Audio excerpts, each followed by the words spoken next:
హైదరాబాద్లో మరోసారి ఏసీబీ సోదాలు చేపట్టింది.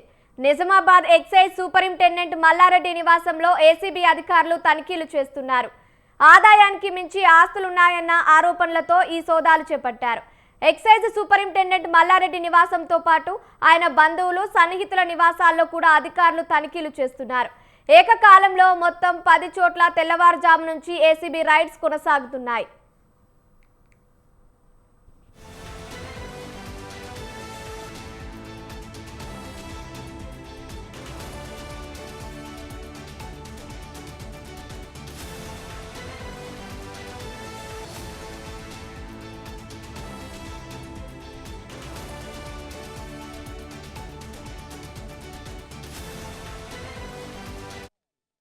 హైదరాబాద్లో మరోసారి ఏసీబీ సోదాలు చేపట్టింది.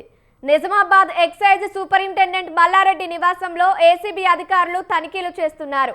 ఆదాయానికి మించి అక్రమాస్తులు ఉన్నాయన్న ఆరోపణలతో ఈ సోదాలు చేపట్టారు. ఎక్సైజ్ సూపరింటెండెంట్ మల్లారెడ్డి నివాసంతో పాటు ఆయన బంధువులు, సన్నిహితుల నివాసాల్లో కూడా అధికారులు తనిఖీలు చేస్తున్నారు. ఏకకాలంలో మొత్తం 10 చోట్ల తెల్లవారుజాము నుంచి ఏసీబీ రైడ్స్ కొనసాగుతున్నాయి. రైట్, ఇదే అంశానికి సంబంధించి మరిన్ని అప్డేట్స్ మా ప్రతినిధి లిఖిత ఫోన్ ద్వారా అందిస్తారు. చెప్పండి లిఖిత.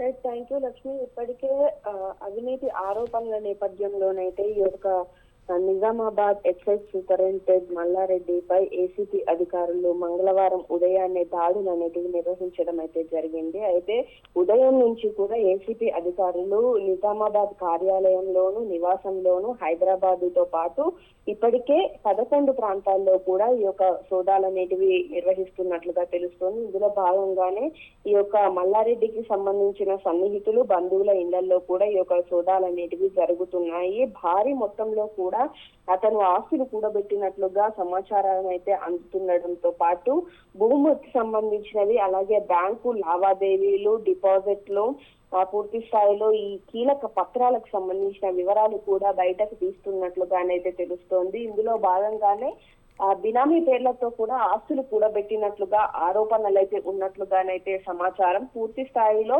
అతను దాదాపుగా ఇప్పటికే 2 కేజీల బంగారం, అంతేకాకుండా 4 కేజీల వెండి వస్తువులను కూడా స్వాధీనం చేసుకున్నట్లుగా, అందులోనూ ఇంకా 11 ఐటమ్స్ ను కూడా స్వాధీనం చేసుకున్నట్టుగా, ఐటమ్స్ కు సంబంధించిన వివరాలను కూడా త్వరలోనే బయటికి చెప్తామని చెప్పారు. అయితే ఈ యొక్క తెలంగాణ రాష్ట్ర వ్యాప్తంగానే కాకుండా ఇతర రాష్ట్రాల్లో కూడా కొన్ని పెట్టుబడులు పెట్టడంతో పాటు ఇటు భూ వ్యవహారానికి సంబంధించి కూడా పలు ఆస్తులు అతను ఇప్పటికే సంపాదించినట్లుగా కూడా ఆరోపణలు ఉన్నట్లుగా తెలుస్తోంది. ఈ ఆరోపణల మేరకు అయితే అధికారులు పక్కా ప్రణాళిక సిద్ధం చేసుకొని ఈ యొక్క దాడులు నిర్వహిస్తున్నట్లుగా తెలుస్తోంది.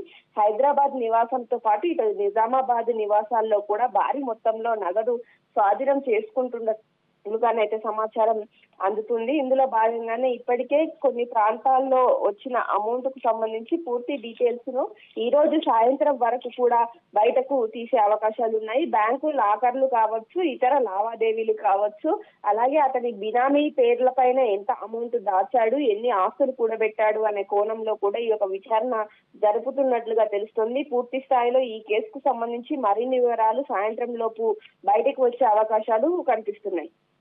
Thank you Likhita. Thank you for the updates.